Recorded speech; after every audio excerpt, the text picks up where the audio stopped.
This is Romeo Bravo. I want to do a quick base tour of a base on 7 Days to Die. This is Alpha 17, and I'm playing on a password-protected server called Zombie Carlo.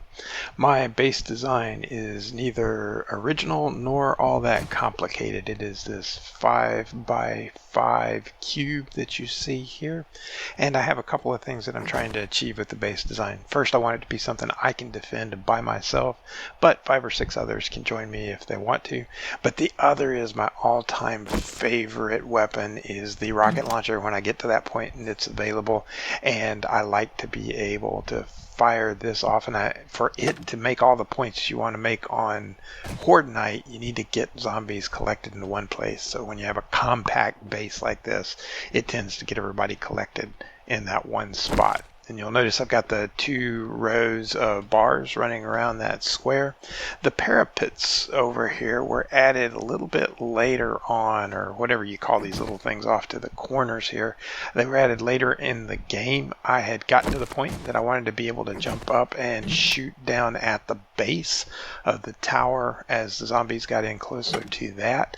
What I discovered was the zombies tend to collect around the base, around these columns, which is great because I can stand over here, they all collect here, I can run over to the other one and just shoot straight down and knock out a bunch of them at one time.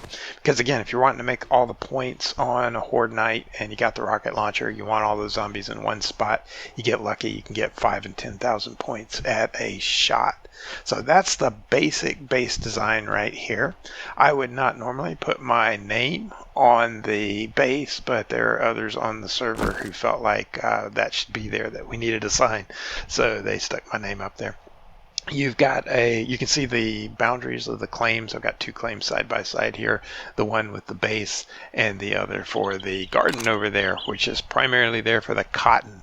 Since I like to work with the rocket so much, you need lots of duct tape. So that means bones go to glue, go to duct tape, and you need the cotton to be able to do that.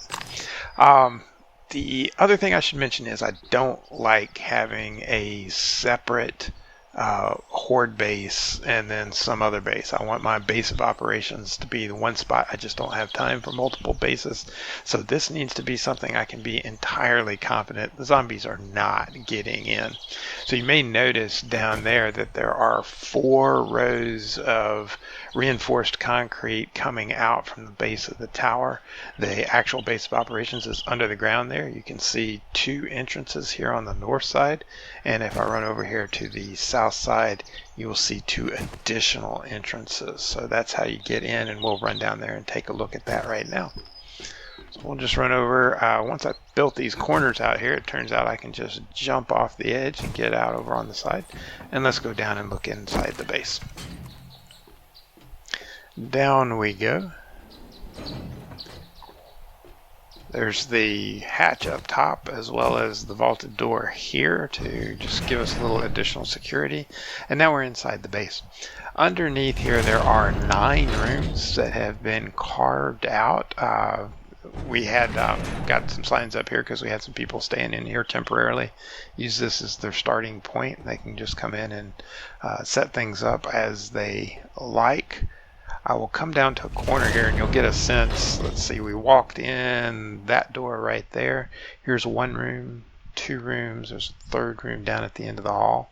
Then in the central corridor here, there are 3 more rooms, 1 down at the end, 2 and 3. And then you can see another hallway over there and 3 more rooms over there. So all of those have been hacked out. Over here in this room, I have my water source, so I can fill up jars here. And I have a bucket, and if you know how that works, you can grab what water is left and refill the water source, and it's the equivalent of an infinite water source there. Again, this is 7 Days to Die Alpha 17, so those mechanics may change.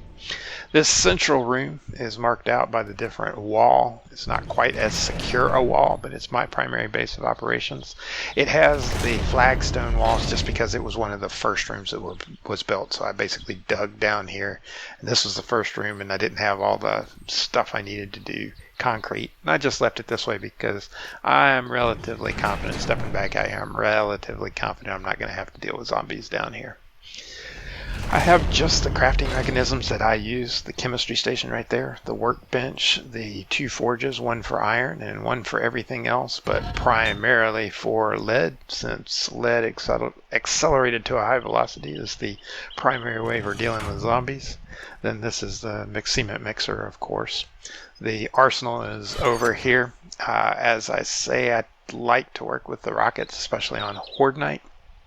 For close-up stuff, I just rely on the shotgun mostly, and then I do have the sniper or marksman's rifle for dealing with long-range things. Those are the 3 weapons I deal with pretty much. I don't attempt to do any melee.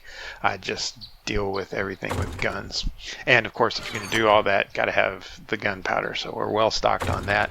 And since I rely so much on the shotgun, early on, we go ahead and collect a bunch of paper from the paper mills, and I may have over collected just a little bit there, but we got enough to do what we need to do. So that's basically the base of operations right there. Got the bedroll down here, and that's it. Lots of places for other people to take up residence if they want to. And we will go back up this central hatchway here. We'll close that. You'll see my claim block right here inside the tower. And we get up to the top, we come back out, and we're right back out where we started. Now, I will mention one other thing. There's this cover over the top. The reason we ended up doing that was that the birds can be a pain, especially when you get to the point that they're spitting acid or whatever that green goop is that they spit at you. So you may be out here dealing with zombies, and then when the birds start to be a problem, you can jump back down under here and either shoot them up through the bars, or if they decide to come down underneath the bars, it just restricts their range of operation and makes it a little bit easier to take them out.